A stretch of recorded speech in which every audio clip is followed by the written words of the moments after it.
Welcome back to Skyward, the podcast that brings you behind the scenes of the aviation and aerospace industry. I'm pilot Mercedes, and today we're joined by David Cottrill.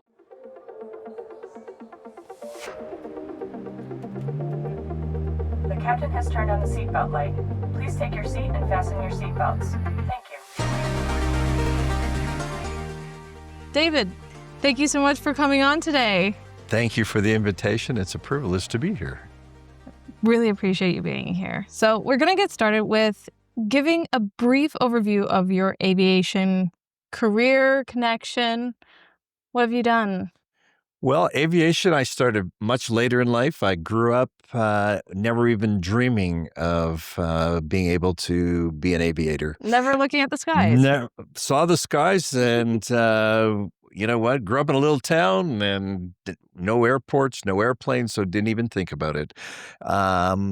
Anyway, my first introduction was in 1977 when I was going to go to school in Texas, and my brother-in-law, flew me from the big town of Hillsboro, Kansas, which is just at Wichita. We flew a 172 all the way to Longview, Texas, which was about a 7 or 8 hour ride on a most gorgeous day, which is always a great way to get an introduction to aviation. Yeah. And that event stuck in my mind for years. So my wife and I moved to Texas to go to school. And while I was there to finish an engineering degree, I was introduced to aviation because the second largest program at the university was aviation. Many of my friends were flight instructors, and so one day one of them asked me, have you ever thought of becoming a pilot? At the time, I worked for the university, and I traveled all over the U.S. We had 20 airplanes sitting on the tarmac every summer with nothing to do, so I traded in my airline tickets, and after I got my license to do that, then fast forward, I came back to Canada, and after getting my instrument rating in the U.S., then I never flew again until 1998. When my former instructor from Texas was up visiting, he says, well, why don't you come back to Texas and I'll get you current again. Mm-hmm. And what I did learn through that experience is what you actually don't forget, the stuff about flying. It was like riding a bicycle. Amazing. And then I met another friend who worked at Niagara District Airport, Conrad Hatcher, who I know you know. And Conrad and I had this friendship. I had a business, and most of my customers are in the southern U.S., in Texas and Kansas, So you didn't have a Indiana. lot of connections up here. No connections. So I got tired of doing the airline thing, and so one day we started flying, and then for the next 15 years, him and I flew. The next 600 hours of flying was with Conrad and me. Wow. Over about 15 years.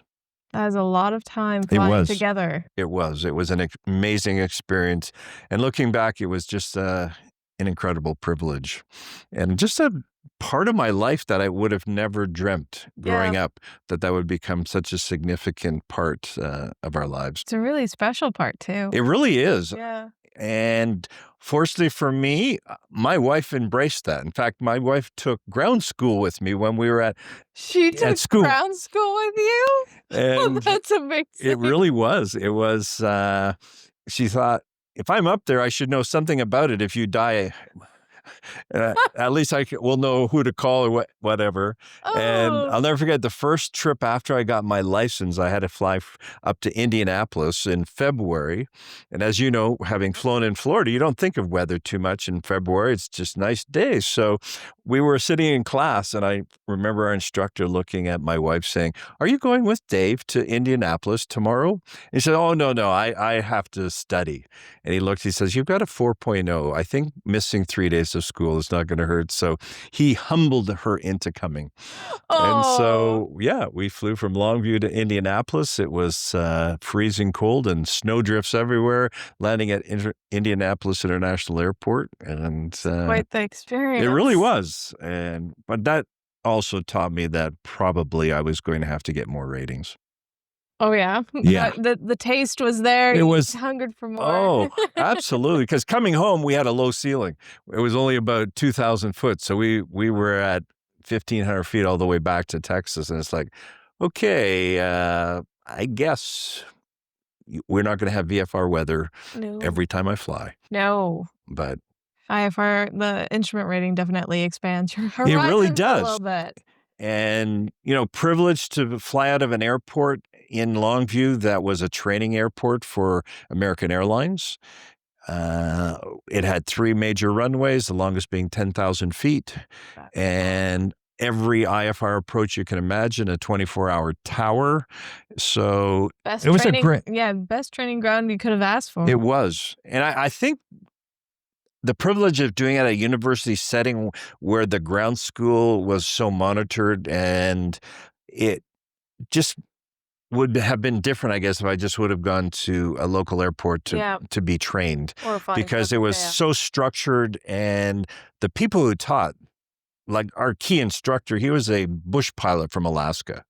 And he would have had a lot of things. A lot of, 20, 30,000 hours of flying.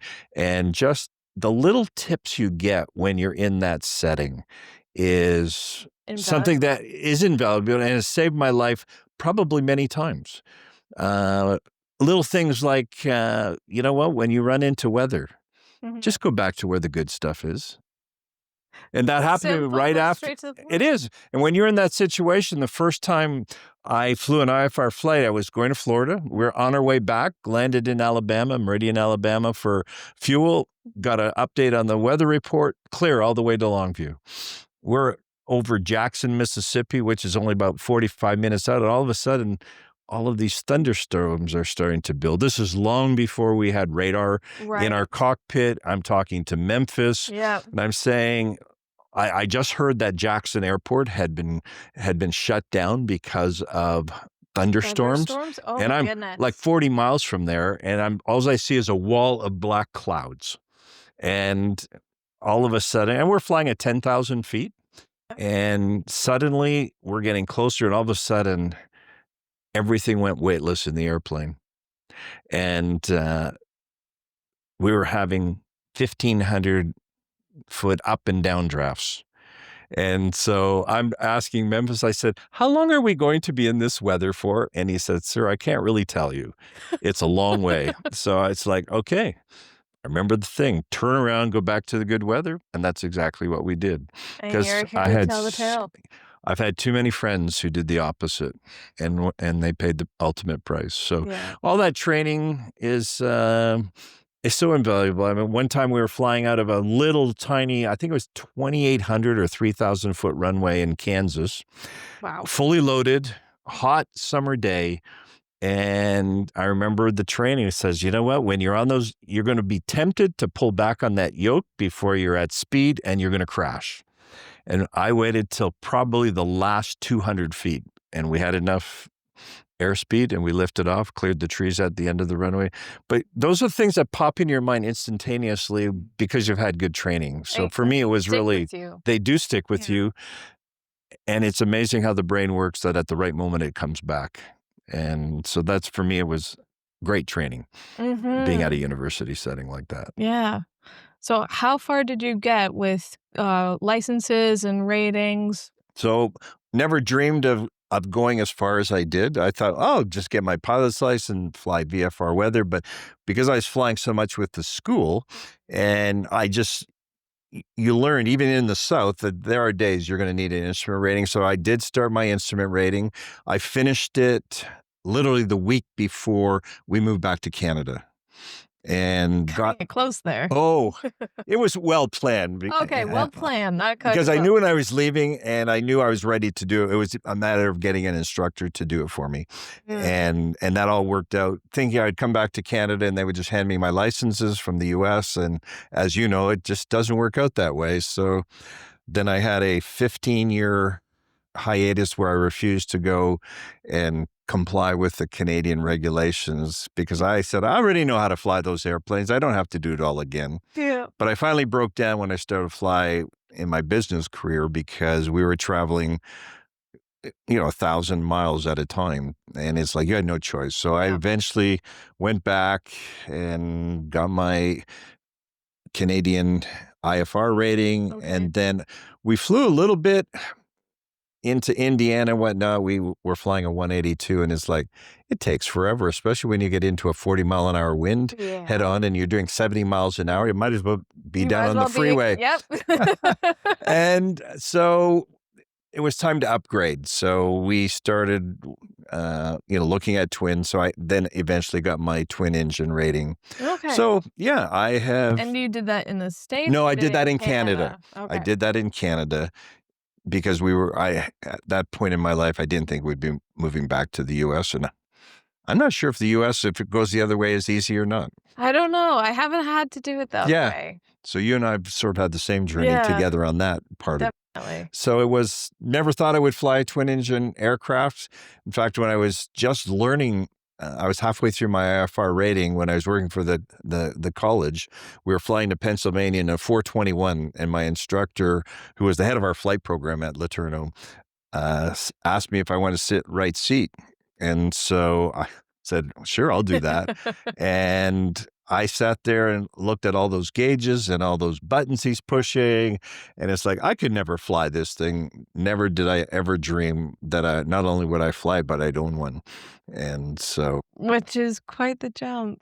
It is. Okay, so how long was it between you getting that first taste of that aircraft to the point that you actually ended up owning one? So that first taste was 1977. I got my license in 1981, and then I bought my only aircraft. I bought the 421 in 2006. Nice. So, yeah. And sold it in about 2013 or 14, and have sort of been in the retirement stage since then. Although, if I ever had the opportunity to go back, it'd be fun. Okay. So we're going to go a little bit farther back. Okay. What first ignited your interest in aviation? What got you into, you said before off camera that you have a degree in engineering. Correct. I actually have a degree in mechanical engineering.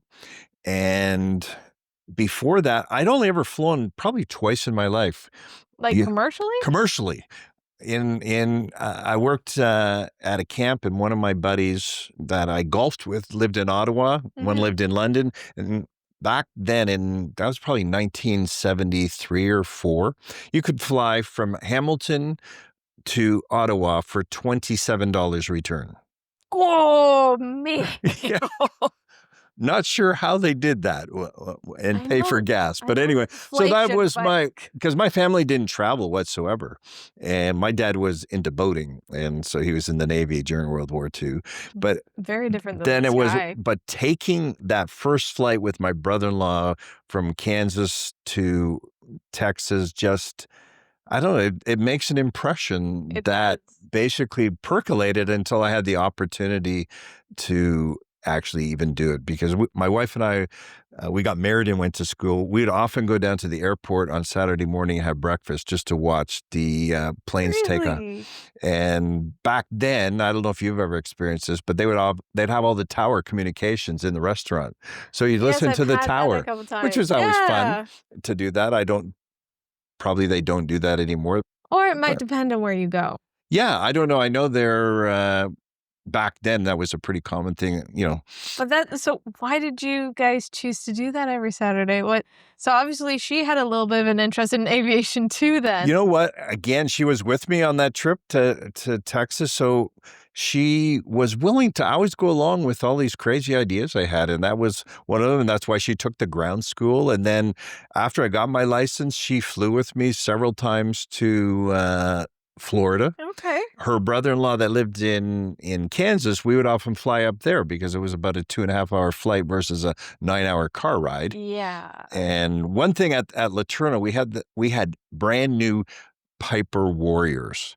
We had a donor who was able to write them all off. So these were brand new with air conditioning, leather interior, the best avionics that you could get in 1980. Okay, I've flown a lot of Piper Warriors, and none of them have had air conditioning. Especially in Florida, I bet. Especially in Florida. I would have loved that. I know. It was because, I trained in not quite nice of those airports because the guy who trained me, he was not on staff, but he was a graduate, and I trained in a Grumman Tiger, if you know what that is.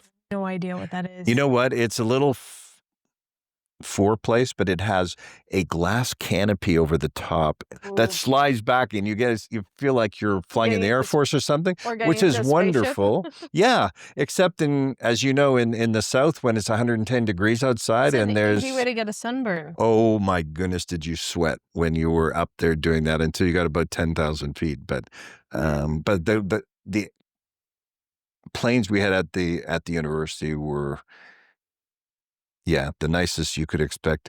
A little different than at Niagara District, A as you know. little bit. Those poor ones. They're just worn. They've served their time. And Like a lot of flight schools. exactly. They've served their time. I was just thinking that They're because brand new, like yeah, I 40 saw years ago. I saw 50 the years blue and ago. white one flying the other Yeah. day. I forget the tail number on it. And it's like, man, they are still flying those Yep. same airplanes. Yep, they're still going. But it's so that was sort of the beginning of it, and it's sort of where passion and opportunity. So if I never worked at the university, I would just graduated and gone and work for an engineering firm and never thought of getting a license. So Yeah. that was one of those moments that the door Right. was there and you walked through it.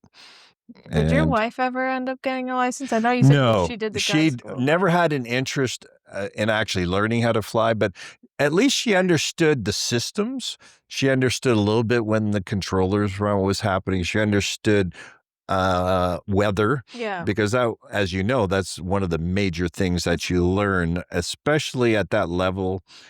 The program we had for weather was amazing. So she Oh, she wow. really did understand when Yeah. Conrad and I would talk about maybe icing on the Mhm. wings. Yep. She would know enough to get a little nervous, or what are you guys doing? And, thunderstorms. doing- Yeah, why are you going through near that storm? So, but she's been always willing to come with me. It was a little nerve-wracking at first, Mhm. but as we flew more and more She got- times, she got very comfortable with it. And having the 421, we were able to take a number of family vacations around the country. So That's nice. it really was. So the last time we went to Prince Edward Island.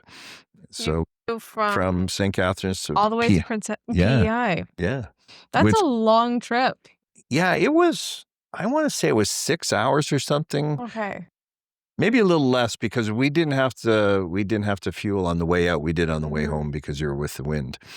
And So then what was your average cruise speed for that aircraft? average cruise speed for the 421, we always did about 220, 225 knots. That's pretty nice. It is So when that you shortens your time. It quite a really bit. does. So, I've flown Florida, Orlando. I've flown, probably the farthest I went was when we got the Ram engines changed down yeah? in Waco, Texas. That's the longest trip then. Well, longest without, we fueled up at Erie when we cleared customs, Mhm. and then it was only Conrad, and we landed on fumes in Waco.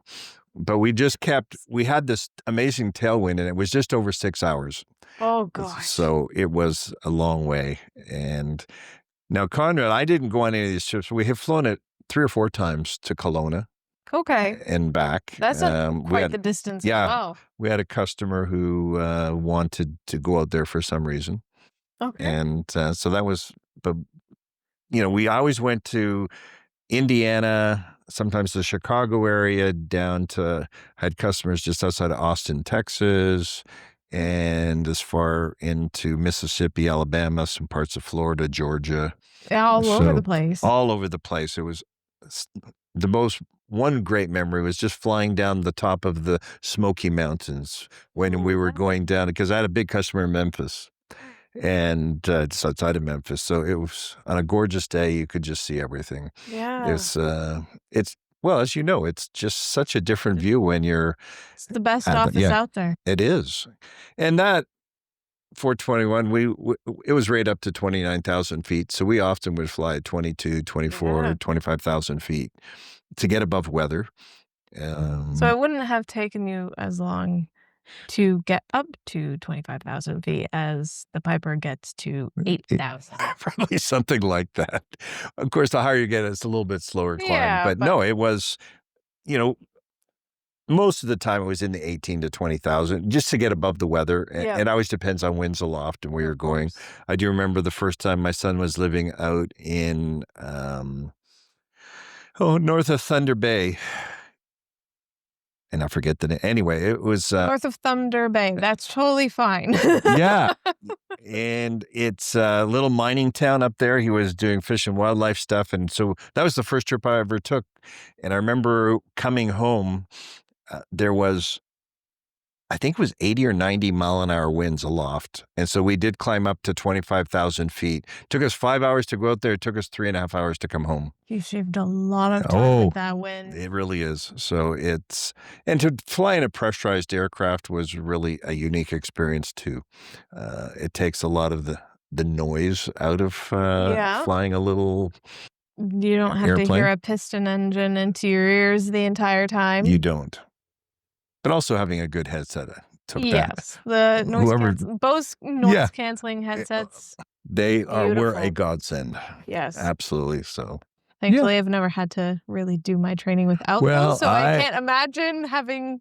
Yeah, I've had a lot of interesting headsets when I first started out. Oh, yeah? Yeah, that were not that good. Okay, what was your first then? Well, it was the David Clarks, but the really, Classics. Yeah. Yep. But they were pretty cheap back then, and I didn't have much money, so I wasn't buying the $500 and $600 ones. They were the $50 and $75 headsets. But I've never thought of any headset being like under $100. Hey, my first Ray-Bans were only about $25 or $30. Inflation. Mm-hmm. We were charging $25 an hour was the rate to rent a 172 or a Warrior back then. I would love that right now. I know. That would be great. I have no clue what they charge. It has to be a few $100 an hour, I imagine. It's definitely a couple. Yeah, and that 25 was including fuel. So man, I mean, my first 250 hours of flying cost me less than $1,000. A lot of it was covered because I worked for the university, but still, to get an instrument rating and a private rating for that kind of money was pretty. Tears with student debt over here. Well, I mean, where you went to school was one of our competitors, so I know. Really? Oh yeah, they were. Yeah, that's a big school in the U.S. Okay. And so we're pretty familiar with all the competition. Interesting. And, so yeah, today aviation. Well, even back then, it wasn't unusual to come out with very large debts. We had because we were a Christian school, we had a lot of missionary kids come in and wanted to be pilots. Yeah. And I remember two of the guy who taught me to fly and then a neighbor across the street, they both did their mechanics degree and their aviation degree. Right. And they came out with, I know the one guy, I think he came out with close to $100,000 in debt back in 1981. That's a lot for 1981. Yeah. Let alone now. Of course, it was his whole education plus you pay for your ratings over on top of that. So, and I think it was that much, but that was the moment he started flying. I don't know if you ever heard of a singer by the name of Keith Green. I've heard of him.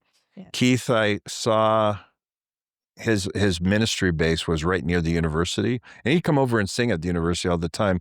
Anyway, he hired these two guys. They worked with an organization called Youth with a Mission, YWAM, and they shared a base over in just outside Tyler, Texas.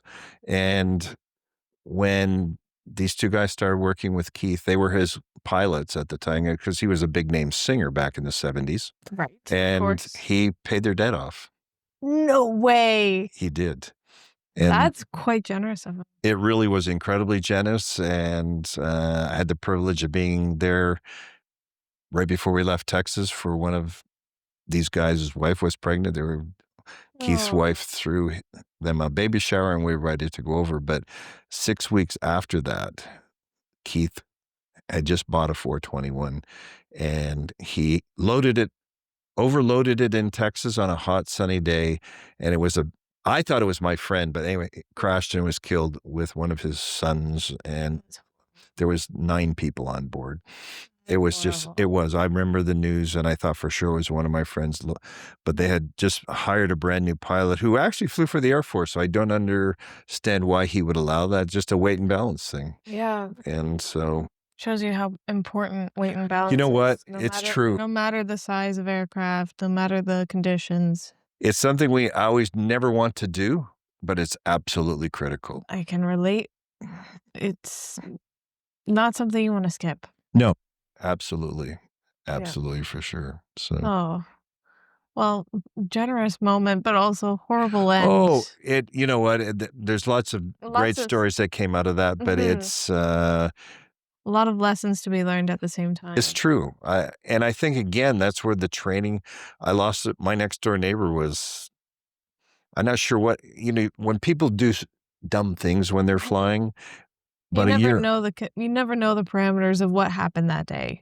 On that one, I understand, but it was just bad decision making, and that's what every accident is about, is mostly pilot error. Yep. And I had a close friend a year after I left Longview. He was headed for the mission field, and he was up practicing, had engine problem, and for some reason, unbeknownst, you'll never forget, he decided to try to make it back to the airport, and so just landing. There was lots of open fields out there to land it in, and he crashed and killed himself and left a family and two young kids. Awful. So it's, And why again? that's what you can never understand is Like, why. was he running out of fuel or something?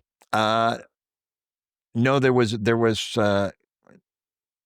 fuel or was it an engine problem? But he thought he could make it back to the airport, and he just landed about a mile short. So just another misjudgment. Just a misjudgment. But again, I feel bad because of the training we had. I thought it was just above and beyond. You've been to a professional school. You know what it's like. So, yeah. I'm trying to keep the standards higher than the actual rules. Exactly. And know what to do in every emergency. And that's easier said than done. I've only been in a few in my life, and it's like, okay, that's when you know your training is kicked in and you've learned it well. I've had only, I would say, one main emergency, and that was where the engine-driven fuel pump went on our aircraft during climb. So that was, training kicked in like second nature. So I was very thankful for that. But yeah, that's, when it is. And you don't know it until that moment. No. And when you don't have that type of training, I don't know exactly what goes through. No, but that's why we have so many stories and so many reports over the time. It's true. Yeah. Absolutely. So you've mentioned a bunch of different aircraft. What exactly are the specific aircraft that you've flown throughout the past? Yeah, I was trying to jot that down in my mind. Yeah, because you've mentioned a bunch. Yeah, I started off on that Grumman Tiger, and then I was flying a 172, and then I flew the rest of my time in the Cherokees that the university had. And when I came back here, of course, we had the 172 at Niagara, we had the Warriors, so I flew those. And then as I started to have to go distances, there was a 182 that someone owned that we were allowed to use, which was a retractable. Nice. And I guess in the States, I also flew a Lance, was our complex aircraft. Yep. I did a little bit of time in a Seneca, just with somebody to do a bit of twin rating. Yeah. Nice. It was one of the early models that wasn't like a Seneca 1 or something. I think they progressively got better. And I think that's the thing with every aircraft, it's every true. model.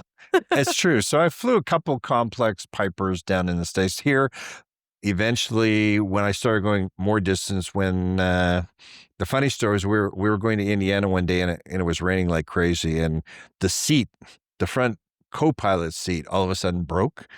No. Okay, so when you say broke, what actually broke? What, the back wouldn't stay up, so the hinge that holds the back of the seat up to stay straight, so that hinge just broke. And so Conrad's wife at the time and my wife, they were in the back seat holding that seat up for the next day until we got home. It was hilarious. So then we had someone offer us a 310. We flew a 310 quite a bit, and then eventually somebody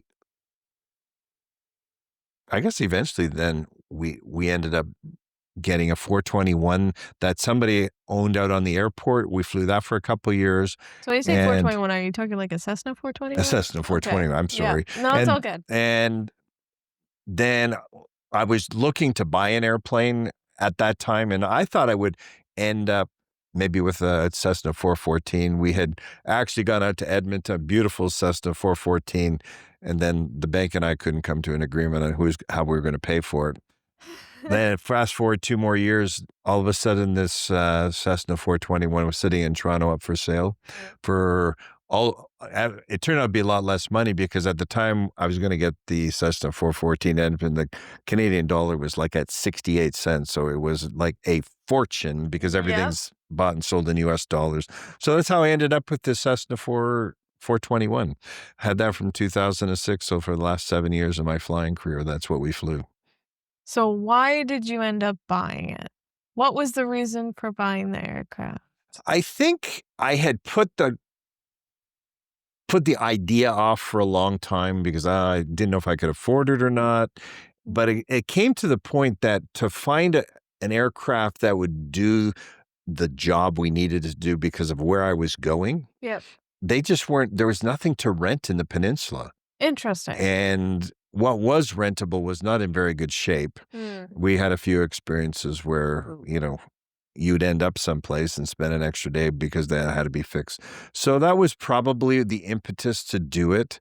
So balancing time versus money. And it was, you don't ever buy an airplane because it makes financial sense in a small business. Right. Like I understand corporations who own all these jets, it does make financial sense, but the cash flow issue, as you probably understand, is it's choosing which one's more important. Time versus money. And then when you have a love and a passion to it, you always go to adding the extra. It's like, oh, this makes perfect sense. And that's what my accountants at least tried to talk me out of. But anyway, it was never made financial sense, but man, did it add a part to my life that I would have never dreamed of being able to do. And well, you know what it's like when you're up there, there's just something about a release that it's hard to describe. It's a beauty, it's a joy, it's a totally different way of seeing the world. And experiencing a sunset, a sunrise, a thunderstorm. Yes. And so that was sort of what drove me that way. And I think Conrad also would have really liked to have a nicer airplane to fly in. He was the one locating all this stuff for me all the time. But So did you basically use it for a bit of your business or mostly personal use? Majority was for business because I would go and see customers regularly. I think we only did 2 or 3 family vacations. Now, there were times when my wife would come with me if I was on business. She came most of the time with me, but we did the trip up to Northern Ontario to see my son and the trip out to PEI. And we would fly, we'd fly to Tilsonburg because my sister-in-law lived up there. Nice. Of course, we were, let's fly into Toronto to go have breakfast. The old expensive $200 $200 hamburger. Exactly. $200 eggs. So, and we really enjoyed the Carolinas. So I flew to the Carolinas quite a bit. And so that was always fun. But I had customers, so that's the other reason why it could sort of be a write-off. And so honestly, CRA, it really was a write-off. Hey, but you made it work. We made it work. Made a lot of memories with it. And that's what sticks with you more than anything in life. The money, you eventually forget about it, but it's all the memories. And Conrad and I the stories we had over 15 years were pretty incredible. Was he a business partner with you through those flights or just another pilot? You know what? We met at church back in 1999, right after I'd renewed my licenses down in Texas. And he was working for Transport Canada at the time before he had come back to Niagara District. And we just sort of hit it off, and he knew what I was doing. He said, "Oh, do you want me to come along?" And I said, yes. And because nobody really in a local airport was doing the type of trips I was doing. Right. I remember several times the controllers would say, "Oh, finally I get to read off a flight plan that's person's going someplace besides Toronto or Yep. Kingston." And he was such a, for me, it was important to have another person there to watch my back. As Another experience. yeah, I was, I had a friend in Texas who trained my RF. When I got the 421, he says, "Dave, just get another pilot because when things go bad, it happens quickly and they're a hard plane to manage." And I just took that advice to heart. You sort of swallow your ego a little bit and realize that you're not invincible. And he had, such incredible experience that I didn't have. So, and it was nice to have another person in the cockpit. Yeah. Because you know what it's like when you fly 6 or 7 hours by yourself, you get very tired of talking. quiet. It is. And if you're not talking to a controller the whole time, you're just left there with your thoughts. Yeah, absolutely. So that was a good choice that I made by doing that. And so, yeah, we built a great friendship over the years. So It's wonderful. yeah. And it's very unique because not everyone gets that kind of chance. Like when you go to the airlines or something like that, you're changing captains all the time. So you don't really get that same kind of camaraderie or connection that you got to experience. It's true. A lot of my friends from LeTourneau who went into especially commercial aviation, and a lot of them flew for private companies, their airplanes. And in the early years, they obviously weren't flying the big equipment back then, but they said, "You know what, Dave, it's like you're just a glorified taxi driver. Just going from point A to point B whenever they want I've you to heard go." that term multiple times. Yes. I hope you really enjoyed this episode because there's a part 2 coming with David Cottrill. In the next episode, David shares more about the challenges of flying in different regions, navigating complex airspace, and his advice for aspiring pilots. Lastly, I'd love to hear from you. Share your stories in the comments below.